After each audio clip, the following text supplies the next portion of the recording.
জুলাই আগস্টের বিপ্লবে এদেশের ধর্মপ্রাণ মুসলমানরা শুধু দুআই করে নাই, জীবনও দিয়েছে, রক্ত দিয়েছে।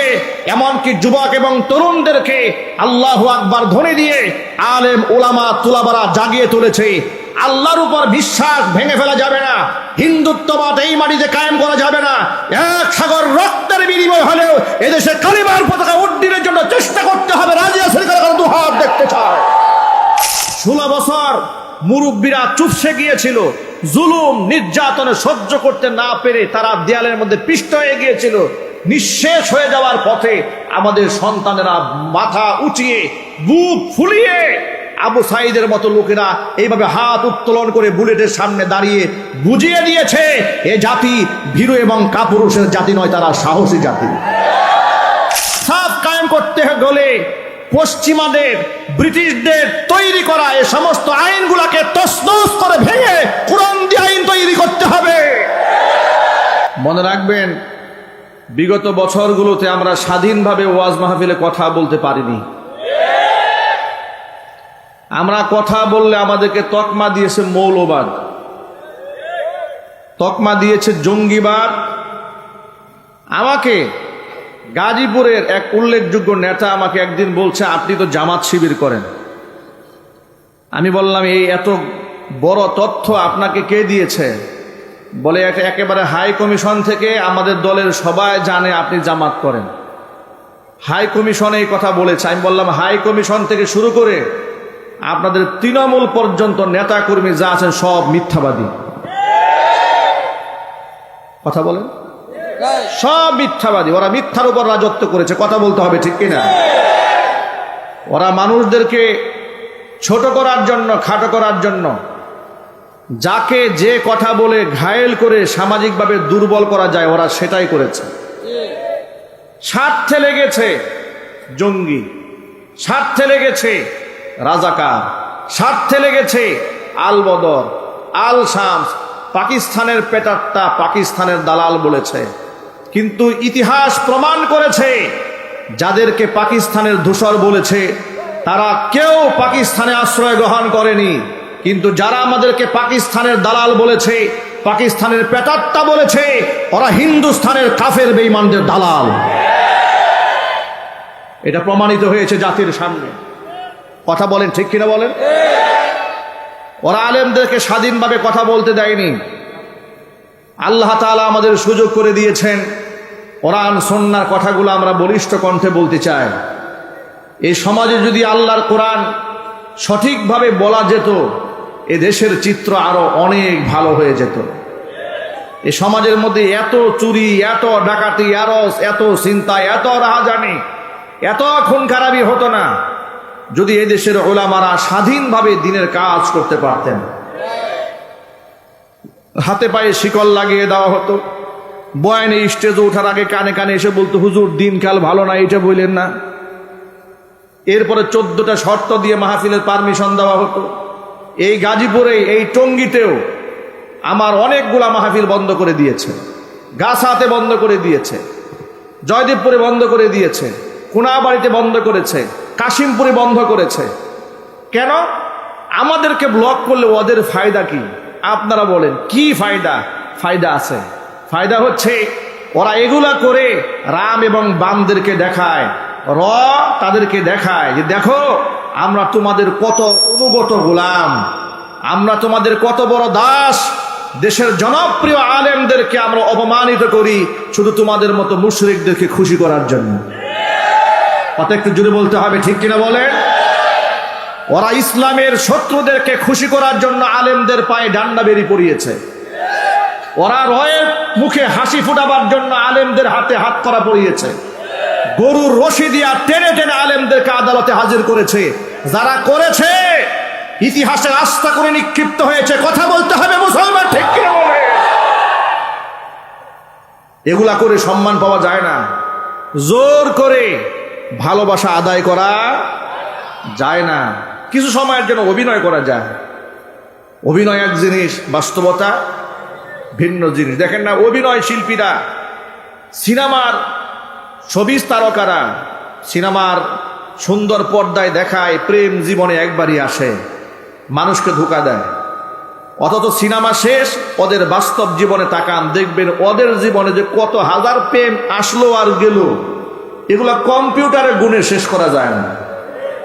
কথা বলে না কেন? বাংলাদেশের সবচেয়ে বড় সিনেমার তারকা যাকে বলা হয় শাকিব খান, ওর যে রেজিস্ট্রি কয়টা বউ আছে এটাই তো আমরা এখনো জানি না। যেই কাজটা ও করেছে, ওই কাজটা যদি কোনো আলেম করত তাহলে দেখতেন মিডিয়া পাড়ায় আগুন কেমন লাগতো। এদেশের আলেমদের কাছে বিবাহের কাবিননামা চাওয়া হয় নাই? কথা বলেন। এই দেশের কুলাঙ্গার সাংবাদিকরা আলেমদের কাছে বিবাহের কাবিননামা চায় নাই? কিন্তু ওদের কাছ থেকে কয়দিন কাবিননামা চাওয়া হয়েছে? ওদের বাচ্চা কাচ্চা হয়ে গেছে, বিবাহের খবর নাই। সাংবাদিকরা খুঁজেই পায় না এই বাচ্চার বাপকে। বহুত কষ্ট করে অনুসন্ধানী সাংবাদিকরা খুঁজে পেল, ওনার বাবা তো তারকা। জিজ্ঞেস করা হলো, ঘটনা কি স্যার, এটা কে? কয় বাচ্চাটা আমারই, তবে ওর মা আমার বউ না। এটা কিন্তু খুব আনকমন কথা। বাচ্চাটা আমার, বাচ্চার মা আমার স্ত্রী নয়, এ কথা কোন দিকে ইঙ্গিত করে? এরপরেও কুলাঙ্গাল সাংবাদিকেরা আলেমদের তির্যক মন্তব্য করেছে আর ওদের পদলেহন করেছে। এর দ্বারা প্রমাণ হয় যে সাংবাদিকরা এই সমস্ত নায়কদেরকে প্রশংসা করে, এদেরও চরিত্রে কোনো ঠিক নাই। আমার প্রিয় বন্ধুগণ, আল্লাহ রাব্বুল আলামিন কোরআন নাজিল করে দিয়েছেন। কেন নাজিল করলেন শোনেন। আল্লাহ পাক বলেন, আলিফ লাম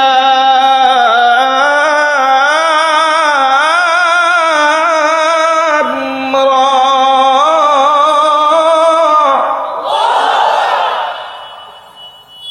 কিতাবুন আনজালনাহু ইলাইকা লিতুখরিজান নাসা মিনাল যুলুমাতি ইলান নূর।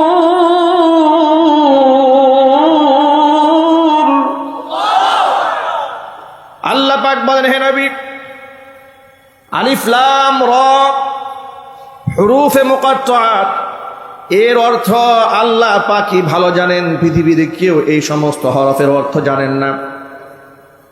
পরে আয়াতে আল্লাহ বলছেন, কিতাবুন আনজালনাহু ইলাইকা, হে নবী, এমন কিতাব আপনার উপর আমি নাজিল করেছি, লিতুখরিজান নাসা মিনাজ যুলুমাতি ইলান নূর, যাতে করে আপনি মানুষদেরকে অন্ধকার থেকে আলোর পথে কোরআন দিয়ে বের করে নিয়ে আসতে পারেন। কোরআন দিয়ে আল্লাহর নবী কেমন আলোকিত সমাজ বানালেন লক্ষ্য করেন। এমন সমাজ তিনি বানাতে সক্ষম হলেন, মানুষদেরকে আর পুলিশ দিয়ে পাহারা দেওয়ার প্রয়োজন হয়নি, পেছনে গোয়েন্দা লাগাবার কোনো প্রয়োজন হয়নি, বরং এক একজন মানুষ, এক একজন ব্যক্তি তার নিজেই নিজের পাহারাদার হয়ে গিয়েছে। সুবহানাল্লাহ বলেন। কারণ তারা কোরআন বিশ্বাস করেছে মন থেকে। আল্লাহ রাব্বুল আলামিন কোরআন মাজিদের মধ্যে বলে দিয়েছেন, মা ইয়ালফিজু মিন কাউলিন ইল্লা লাদাইহি রাকিবুন আতীদ। মানুষ এমন কোনো কথা উচ্চারণ করে না মুখ থেকে যা সংরক্ষণকারী ফেরেশতা রেকর্ড না করে। এর মানে মানুষের প্রতিটা কথা, প্রতিটা কাজ রেকর্ড হয়ে যায়। কিয়ামতের ময়দানে মানুষ যখন নিজের অপকর্ম অস্বীকার করবে, আল্লাহর সামনে দাঁড়িয়ে কিয়ামতের দিন মানুষ মিথ্যা কথা বলবে রবের সামনে দাঁড়িয়ে, তখন তার জবানটা আল্লাহ বন্ধ করে দিবেন। আল্লাহ পাক হাতকে অর্ডার করবেন, হাত কথা বল। পাকে অর্ডার করবে, পা তুই কথা বল। আপনারা বলেন, আমি আপনি যত অন্ধকার রজনীতে, যত আধারে গিয়ে মানুষের আড়ালে গিয়ে অপকর্ম করি না কেন, আমার বন্ধু বান্ধব আত্মীয় স্বজন বিচ্ছিন্ন হয়ে গেলেও আমার হাত, আমার পা আমার থেকে বিচ্ছিন্ন হয়ে যায়। আমার চামড়া দেহ থেকে বিচ্ছিন্ন হয়ে যায় না। কিয়ামতের দিন আল্লাহ রাব্বুল আলামিন এই হাতকে বলবেন, এই পাকে বলবেন, বান্দার আমল নামার সাক্ষী দে। আল্লাহর ভাষায় শোনাচ্ছি আপনাদেরকে সূরা ইয়াসিন। আলহামদুলিল্লাহ সবারই মুখস্থ আছে, বেশিরভাগ মানুষের।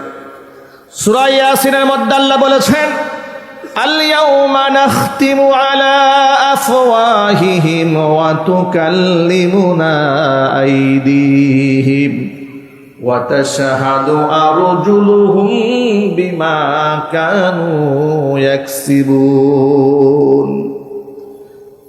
আল-ইয়াউমা আজকের এই দিনে নাখতিমু আলা আফওয়াহিহিম, আমি মোহর লাগিয়ে দেব তাদের মুখের মধ্যে, তারা কথা বলতে পারবে না। ওয়া তাশহাদু আরজুলুহুম, তাদের পা সাক্ষী দেবে। তুকাল্লিমুনা আইদিহিম, তাদের হাত আমি আল্লাহর সাথে কথা বলবে। আপনারা বলেন তো, আল্লাহ যদি হাতকে হুকুম দান করেন, হাতের কথা বলার যোগ্যতা আছে না নাই? শুধু কি হাত আর পা কথা বলবে?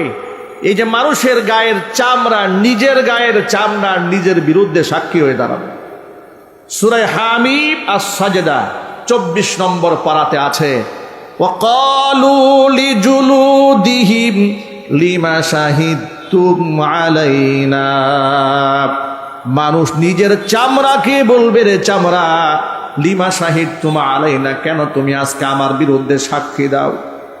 শীতের দিনে তোমার স্কিনটা যেন ফেটে না যায়, দামি দামি লোশন মেখেছি, স্কিন কেয়ার ডাক্তার দেখিয়েছি, শরীরের এবং ত্বকের যত্ন নিয়েছি, এত আদর সোহাগ করে যে চামড়াকে আমি হেফাজত করলাম, ওই চামড়া কিয়ামতের দিন আল্লাহর দরবারে ব্যক্তির বিরুদ্ধে সাক্ষী হবে। তখন এই চামড়া কি বলবে শোনেন, ক্বালু আনতাকানাল্লাহুল্লাযী আনতাকা কুল্লা শাই। ওই মহান রব আজকে আমাদের জবান খুলে দিয়েছেন, যে মহান রব সকল প্রাণীকে জবানে শক্তি দিয়েছিলেন। চিল্লায় এখন আল্লাহু আকবার। আরো জোরে বলুন না, আল্লাহু আকবার। এই আয়াতের প্রতি ঈমান আমাদের আছে না নাই? আমার আমল নামাজে রেকর্ড হয়, এর প্রতি বিশ্বাস আছে না নাই? কিন্তু এই বিশ্বাসটা শুধু আমাদের মুখে মুখে আছে, অন্তরে নাই। যদি বিশ্বাসটা অন্তরে থাকতো, সিসি ক্যামেরা দিয়া মানুষদেরকে পাহারা দেওয়ার কোনো প্রয়োজন হতো না। আজকে সরকারের অফিস আদালত থেকে শুরু করে যত জায়গা আছে, যত সেক্টর আছে, সব জায়গার মধ্যে ঘুষ আর দুর্নীতি আছে না নাই? এদেরকে ঠিক রাখার জন্য লেনদেন যারা করতে না পারে সিসি ক্যামেরা লাগিয়ে দিয়েছে। এরপরেও এই চোরদেরকে কন্ট্রোল করা যায় না। দেশ থেকে টাকা চুরি করে বেগম পাড়া বানিয়ে ফেলেছে। কথা বলে না কেন? একটু জুড়ে বলেন, ঠিক কিনা বলেন? ওই যে দেখেছেন না, বংশীয় ছাগল আর বংশীয় গরুয়ে কামটা করলো কি? বংশীয় ছাগল আর বংশীয় গরুয়ে, বংশীয় চোর যা বাংলাদেশে ছিল, এগুলার 12টা বাজায় ছেড়ে দিয়েছে। এক মতিউর রহমান ধরা পড়ল, খোঁজখবর নিয়ে কেঁচো খুঁড়তে গিয়ে সাপ বের হয়ে আসলো। ছাগল কাণ্ডের ঘটনায় এরকম কত মতিউর রহমান যে বাংলাদেশে আছে, তার কোনো হিসাব নাই, তার কোনো সীমা নাই। কথা বলেন, ঠিক কিনা জোরে বলেন? কোনো সীমা নাই। অথচ মাইকের সামনে আসলে তারাই হতেন আমার সোনার বাংলা গান গেয়ে দেশপ্রেমিক, আর আলেমরা ছিল দেশদ্রোহী। অথচ দেখেন, আমার বড় বলতে ইচ্ছা করে গলা ফাটিয়ে 116 জন বিজ্ঞ আলেমের নামের তালিকা করে দুদকে জমা দিয়েছিল সাবেক বিচারপতি কালা মানিকের নেতৃত্বে।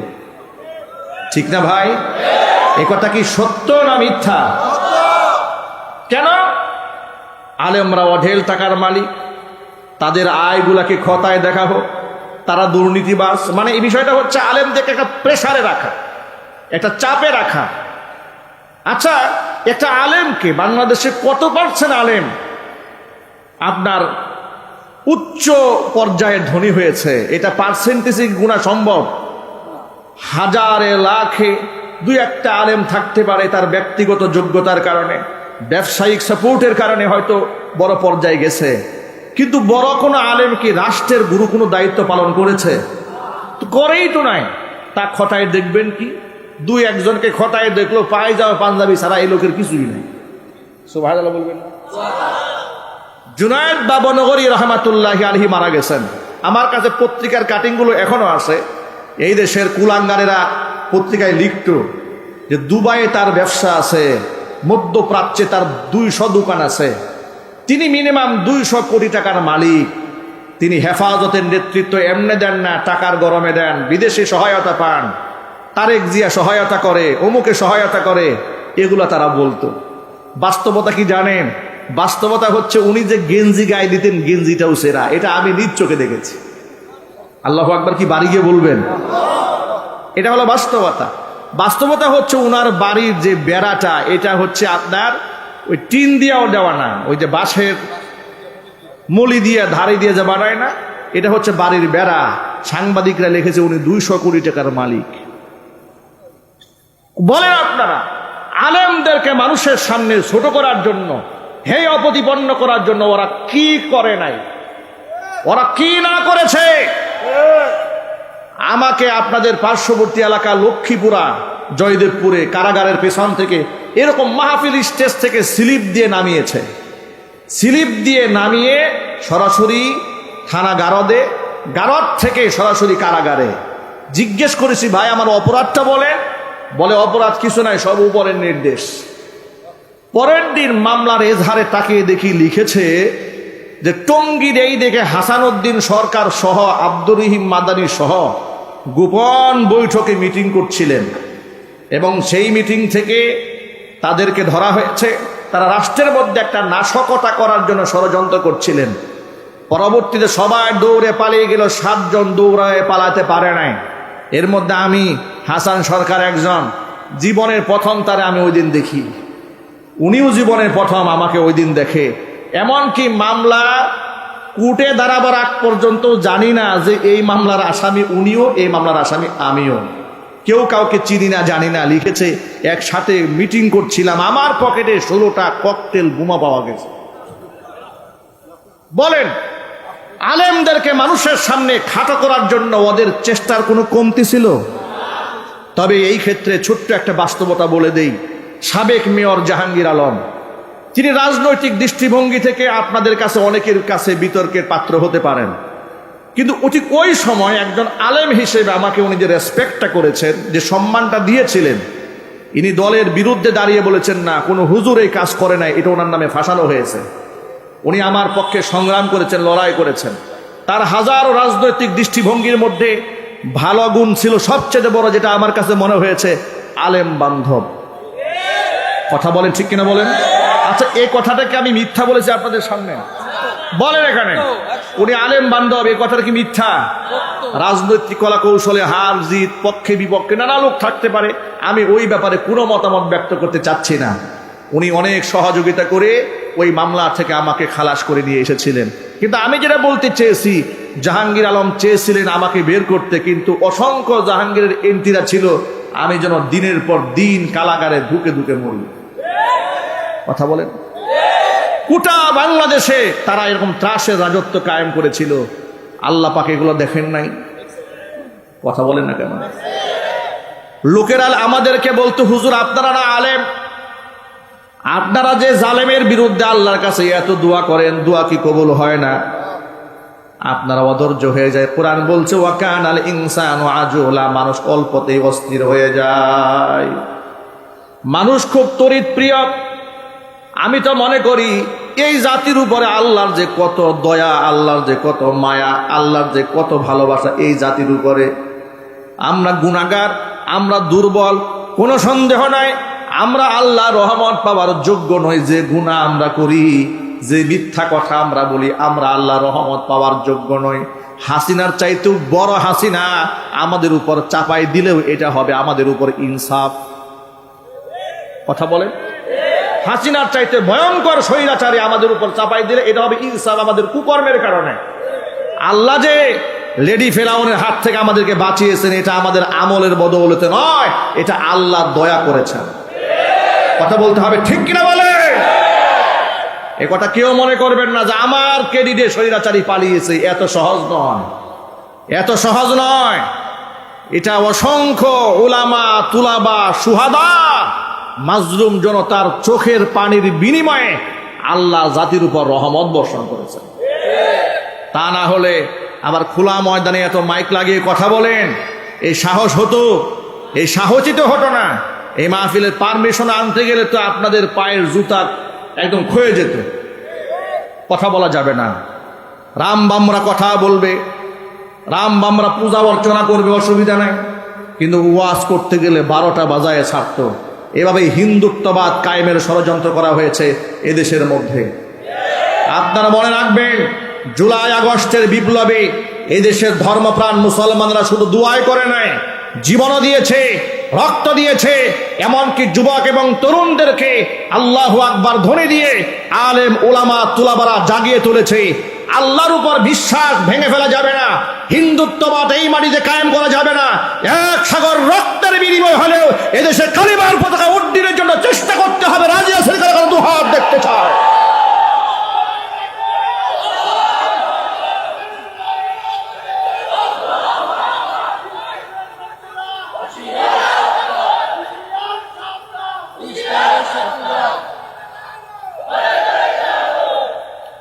আমার প্রিয় বন্ধুগণ, কোরআনে কারীম মানুষদেরকে কিভাবে আলোকিত বানায়, ছোট্ট একটা এক্সাম্পল দিয়ে আমি আমার আলোচনা শেষ করব ইনশাআল্লাহ। মানুষরা কোরআনের আলো পাওয়ার পরে কেমন আলোকিত হয় দেখেন। আমরা তো শুধু বিশ্বাস করে নিলাম যে আমার কথা রেকর্ড হয়, কাজ রেকর্ড হয়, এ কথা মুখে স্বীকার করে নিয়েছি, বাস্তবতা আমলে প্রমাণ করতে পারিনি। সাহাবায়ে কেরাম বাস্তবতায় আমলে প্রমাণ করে দেখিয়েছিলেন। মাইজ ইবনে মালিক আল আসলামি আল আনসারী রাদিয়াল্লাহু তাআলা আনহু নবীজির সামনে এসে ধর্ণা দিলেন, ইয়া রাসূলুল্লাহ, হে আল্লাহর রাসূল, আপনি আমাকে পবিত্র বানান, তাহহিরনি, আপনি আমাকে পাক বানান। আমি গুনাহ করে নিজেকে নাপাক বানিয়ে ফেলেছি। নবীজি বললেন, ওয়াইহাক ওয়াস্তাগফিরিল্লাহ ওয়া তুব ইলাইহি, যাও, ধমক দিয়ে সরিয়ে দিয়েছেন, তওবা করো, গুনাহ করেছো, মাফ চাও আল্লাহর কাছে, তওবা করো। লোকটা চলে গেছে। আবার পরের দিন আসলেন, ইয়া রাসূলুল্লাহ, তাহহিরনি, আপনি আমাকে পাক বানান, আমার দেহটা আমি নাপাক করে ফেলেছি, আপনি আমার জন্য একটু পবিত্রতা করার ফয়সালা করেন। নবীজি আবার একই কথা বললেন, ওয়াইহাক ওয়াস্তাগফিরিল্লাহ ওয়া তুব ইলাইহি, ধমক দিয়ে সরাই দিলেন, যাও তওবা করো, আল্লাহর কাছে মাপ চাও, চলে যাও। চলে গেছে। তৃতীয় দিন তিনি আবার আসলেন, তাহহিরনি ইয়া রাসূলুল্লাহ, হে আল্লাহর নবী, আপনি আমারে পাক বানান, গুনাহ করে নিজেকে নাপাক বানিয়ে ফেলেছি। নবীজি আবার তৃতীয় দিন পাল্টা প্রশ্ন করলেন, ফিমা উতাহহিরুক, ও সাহাবীরে, প্রতিদিন তুমি আমার কাছে আসো আর বলো আমাকে পাক বানান, পাক বানান, পাক বানান। তুমি তওবা করো, তওবা করলেই তো বান্দা পাক হয়ে যায়। নবীজি সাল্লাল্লাহু আলাইহি সাল্লাম বলেছেন, গুনাহ যত বড়ই হোক না কেন, আত্তাইবু মিনাদ যামবি কামাল্লা যামবালা, কোন ব্যক্তি যখন তওবা করে, ব্যক্তির আমল নামার মধ্যে কোনো গুনাহ আর বাকি থাকে না। যত বড় গুনাহগার হোক না কেন, গুনাহ যদি বৃষ্টির সমতুল্য হয়, গুনাহ যদি সমুদ্রের ফেনা তুল্যও হয়, পাহাড় সমপরিমাণ গুনাহ যদি হয়ে যায়, আল্লাহর ওয়াদা আছে, ইয়া আইয়ুহাল্লাযীনা আমানু তুবু ইলাল্লাহি তাওবাতান নাসুহা, ওই ইমানদারেরা, আমি আল্লাহর কাছে খালেস দিলে তওবা করো। খালেস দিলে তওবার মানেটা কি সহজে 1 মিনিটে বুঝে নেন। খালেস দিলে তওবা মানে আস্তাগফিরুল্লাহ, আস্তাগফিরুল্লাহ, আস্তাগফিরুল্লাহ, এটাই তওবা হয়ে যায় নাই। খালেস দিলে তওবা হলো বিগত যে গুনাহ করেছি, গুনার জন্য দারুণভাবে অনুতপ্ত হওয়া, লজ্জিত হওয়া, নিজেকে খুব ছোট মনে করা, রবের সামনে দাঁড়িয়ে দোষটাকে স্বীকার করে নেওয়া, রব আমার ভুল হয়েছে, আমি অন্যায় করেছি, ভবিষ্যতে কোনোদিন এই কাজটা আর করবো না, এটা দৃঢ় প্রত্যয় গ্রহণ করা রবের কাছ থেকে। আজাম বিল জাজাম, জিন্দিগিতে কোনোদিন এই কাজটা আর করবো না, এ কথা দৃঢ়ভাবে সিদ্ধান্ত নিয়ে নেওয়া। যে অন্যায়টা আমি করে ফেলেছি, অন্যায়ের যদি মানুষের হক নষ্ট করে থাকি, মানুষের কাছ থেকে সেই হক আদায় করে তার কাছে মাপ চেয়ে নেওয়া। যদি এভাবে কোনো বান্দা তওবা করতে পারে খালেস দিলে, আল্লাহ রাব্বুল আলামিনের হাবিব বলেছেন, বান্দা অনুতপ্ত হয়ে চোখের পানি ছেড়েছে, নাকের আগায় আসার আগে বান্দার জিন্দেগির সমস্ত গুনাহ খাতা আল্লাহ মাফ করে দিবে। নবীজি বারবার বললেন তওবা করো, ইস্তিগফার করো। সাহাবী 3 দিন আসলেন, রাসূল এবার জিজ্ঞেস করলেন ফিমা উতাহিরুকা, ও সাহাবীর এমন কোন গুনাহ করেছো যে গুনার কারণে তুমি বারবার আমার কাছে আসতেছো, একটু বলো, খুলে বলো। সাহাবী তখন মুখ খুলে বলে ফেললেন মিনাজ জিনা ইয়া রাসূলুল্লাহ, আল্লাহ রাসূল আমি তো ব্যভিচার করে ফেলেছি, আমি ব্যভিচার করে ফেলেছি। ব্যভিচারের শাস্তির বিধান কোরআন মাজিদে আছে। ব্যভিচারে যদি অবিবাহিত হয় তার এক বিধান, ব্যভিচারে যদি বিবাহিত হয় তার আরেকটা বিধান।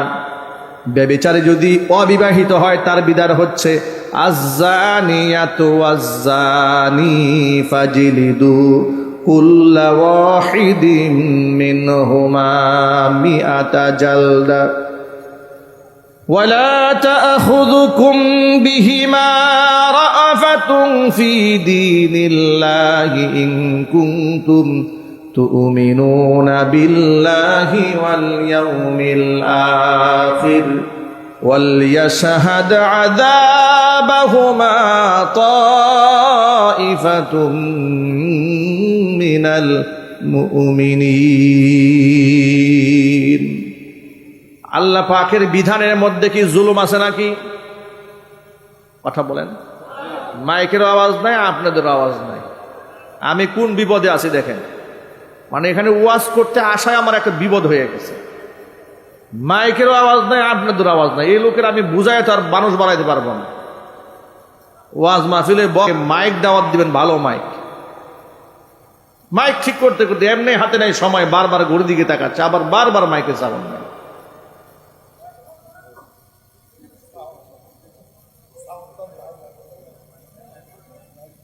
ভিতরে মাল না থাকলে দিবে কি? কথা বলেন, ঠিক না বলেন? পকেটে টাকা থাকলে না দান করা যায়, যার পকেট ফাঁকা ওরা যদি সারাদিন ওয়াজ করেন ভাই দান করলে সওয়াব হবে, ও বুঝবে কিছু?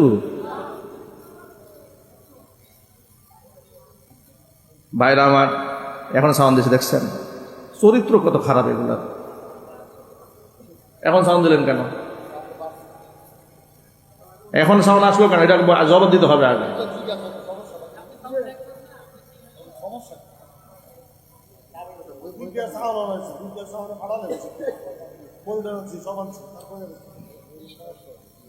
ভাইরা আমার, এখন সাউন্ড আছে না? বোঝা গেল পকেটে মাল আছে কিন্তু খরচ করে না, ঠিক কিনা বলেন? এগুলাকে বলা হয় কৃপণ, বখিল। পকেটে টাকা খরচ করবেন। ভাইরা আমার, মাইজ ইবনে মালিক আল আসলামি আল আনসারী রাদিয়াল্লাহু তাআলা আনহু, তিনি নবীজি সাল্লাল্লাহু আলাইহি ওয়াসাল্লামের কাছে এসে বলেন, ইয়া রাসূলুল্লাহ, ইয়া হাবিবাল্লাহ, আমি অন্যায় করেছি, আপনি আমাকে পবিত্র বানান। স্বীকার করে নিয়েছেন আমি ব্যভিচার করেছি।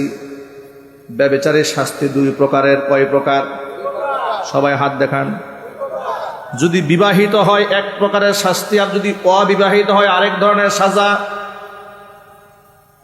ব্যভিচার যে ব্যক্তি করবে সে যদি বিবাহিত হয় তাহলে তার শাস্তি কঠিন, মৃত্যুদণ্ড তার শাস্তি। আর যদি অবিবাহিত হয়ে যায় শাস্তি মৃত্যুদণ্ড নয়, তবে শাস্তি বড় কঠিন। ফাজলিদু কুল্লা ওয়াহিদিন মিনহুমা মিআতা জালদা, ছেলে এবং মেয়ে উভয়কেই দুর্রা মারা হবে 100। কতগুলা? 100টা পিটানি যদি একসাথে মারা হয়, অনেকে বাঁচলে বাঁচতেও পারে, মরলে মরতেও পারে, ঠিক না? জিনা ব্যভিচার শাস্তি ইসলামে বড় কঠিন। ইসলামে অশ্লীলতার কোনো স্থান নাই, এই জন্য জিনাকে বড় কঠিন করা হয়েছে। বিবাহ একেবারে সহজ করে দেওয়া হয়েছে। বিবাহের মধ্যে কোনো আইন কানুন করা হয় নাই, বিধি নিষেধ আরোপ করা হয় নাই। কিন্তু জাহিলি যুগে এই বর্তমান জমানার তথাকথিত সুশীল সমাজের মধ্যে বিবাহকে বানিয়ে দেওয়া হয়েছে কঠিন, আর জিনা ব্যভিচারকে করে দেওয়া হয়েছে একদম পানির মতো সহজ।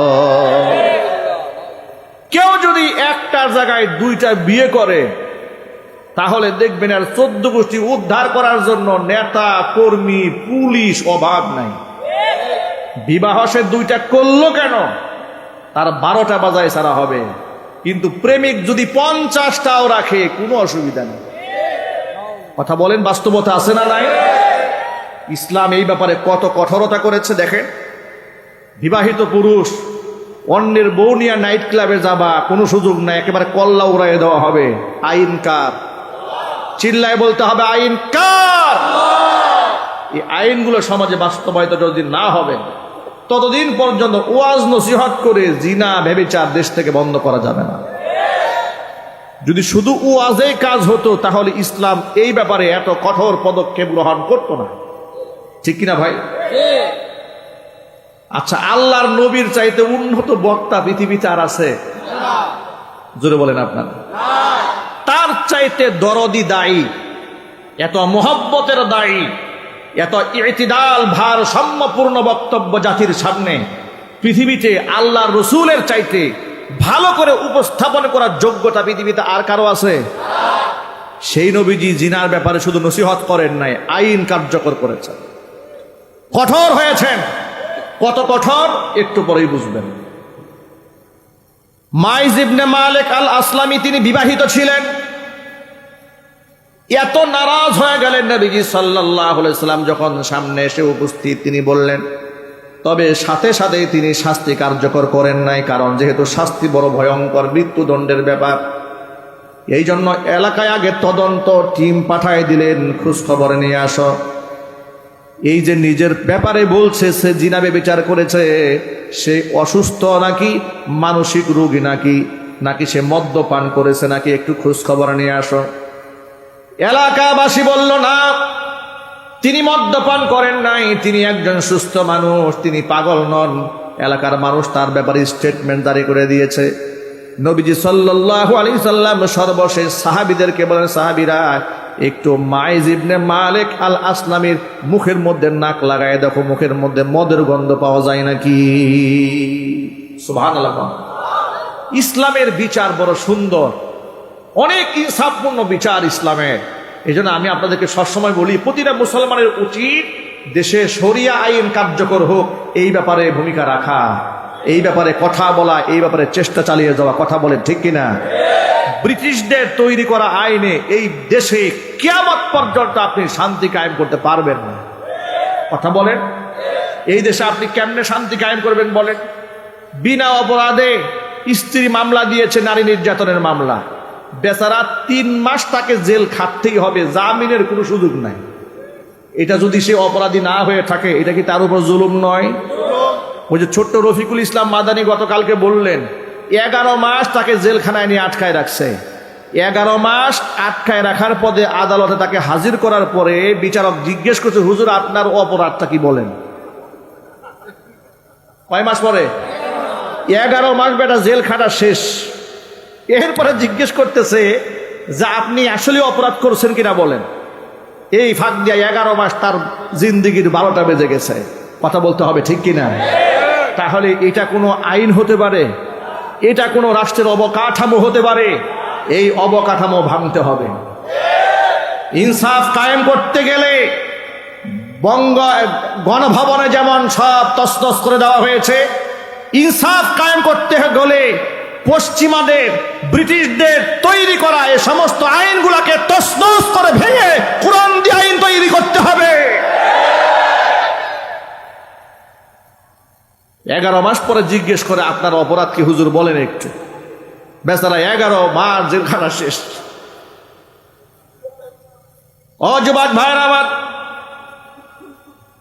আল্লাহর নবী এলাকায় খবর নিলেন সুস্থ আছি, উপস্থিত সাহাবীদের সাক্ষ্য নিলেন, মায়েজের মুখ যাচাই করে দেখলেন যে তিনি মদ্যপান করেন নাই, সুস্থ। এবার তার ব্যাপারে নবী সাল্লাল্লাহু আলাইহি ওয়াসাল্লাম রায় দিয়ে দিলেন, তাকে হত্যা করা হবে। কোমর পর্যন্ত মাটির নিচে দাবায় দেওয়া হলো। চতুর্দিক থেকে সাহাবায়ে কেরাম রজম মারতেছিলেন, পাথর মারছিলেন। পাথর মারার এক সময় ইবনে মাসউদ রাদিয়াল্লাহু তাআলা আনহু শরীরের মধ্যে, তার গা থেকে ফিনকি দিয়ে 1 ফোঁটা রক্ত তার জামার মধ্যে এসে লাগলো। ইবনে মাসউদ ধিক্কার দিয়া বলল, ধিক্কার মায়েশ তোমার জন্য, ওয়াইহাক, ধ্বংস হও তুমি, তোমার মতো একটা নাপাক মানুষ যে লোকটা জিনা ব্যভিচার করেছে, এমন লোকের রক্ত আমার গায়ে লেগেছে। নবীজি সাল্লাল্লাহু আলাইহি সাল্লাম বললেন, ও মাসউদ, ও তুমি তাকে ধিক্কার দিও না, তুমি তাকে অভিসম্পাত করো না, তার তওবা আল্লাহর কাছে এমন ভাবে মঞ্জুর হয়ে গেছে, যদি তার তওবার বিনিময়ে 70 জন মানুষ গুনাহগার ব্যক্তিকে এক পাল্লায় দেওয়া হয় আর তার তওবা আরেক পাল্লায় দেওয়া হয়, আল্লাহ পাক তার তওবার কারণে 70 জন গুনাহগারকে মাফ করে দিতে। ভাইরা আমার, ইসলাম যারা অন্তরে ধারণ করে, লালন করে, তাদের কি পুলিশ দিয়া পাহারা দেওয়ার কোনো প্রয়োজন হয় না, নিজেই নিজের পাহারাদার হয়ে যায়। জোরে বলেন সুবহানাল্লাহ। যার দরুন যেখানে কোরআনের তালিম হয়, তরবিয়াত হয়, কোরআনের শিক্ষা দেওয়া হয়, ওই সমস্ত প্রতিষ্ঠানে মদ থাকে না, জুয়া থাকে না, সেখানে ইয়াবা থাকে না, সন্ত্রাস থাকে না, গুন্ডা থাকে না, ক্যাডার থাকে না। এই যে মাদ্রাসাগুলো, এই মাদ্রাসাগুলো নিয়ে এক সময় তারা উপহাস করে বলেছে, সংসদে দাঁড়িয়ে বলেছে, রাশেদ খান মেনন ব্যাঙের ছাতার মতো কওমি মাদ্রাসা গড়ে উঠেছে। এই ধরনের উপহাস এই দেশের মাদ্রাসা নিয়ে করা হয় নাই? একটু ইমানদারের মতো বলেন না আপনারা, নাকি আপনাদের অন্তরে এখনো ভয় আছে যে আপা চট করে চলে আসে কিনা? আবার কি ভয় আছে আপনাদের? আরে বাবা, ভয়কে জয় করতে শেখেন। আমাদের সন্তানেরা ভয়কে জয় কিভাবে করতে হয় তা শিখিয়ে দিয়েছে। কথা বলতে হবে, ঠিক কিনা বলেন? 16 বছর মুরব্বীরা চুপসে গিয়েছিল, জুলুম নির্যাতনে সহ্য করতে না পেরে তারা দেয়ালের মধ্যে পিষ্ট হয়ে গিয়েছিল।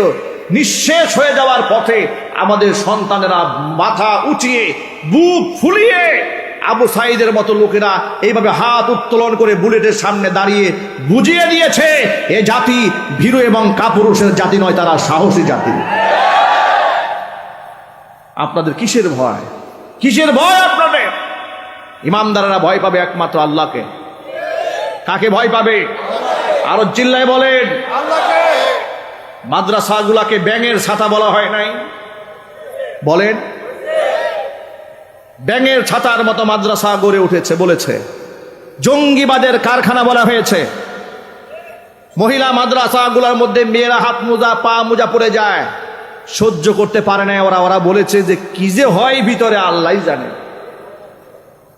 আমাদের মাদ্রাসাগুলোতে যে কি যে হয় এটা আল্লাহ তো ভালো জানে, কিন্তু তোমাদের কারখানার মধ্যে কি হয় এটা শুধু আল্লাহ জানে না, আল্লাহ জানে, সাথে সাথে বান্দাও জানে। ঠিক না বলেন? তোমাদের কারখানার মধ্যে যে জিনা ব্যভিচারের সেঞ্চুরি হয় এটা এই দেশের মানুষ জানে। তোমরা যে এক একটা হলের মধ্যে টর্চার সেল বানিয়ে রেখে, রামদা রেখে মানুষদেরকে কুপিয়ে হত্যা করেছ, এই দেশের বান্দারা তা জানে। জানে না?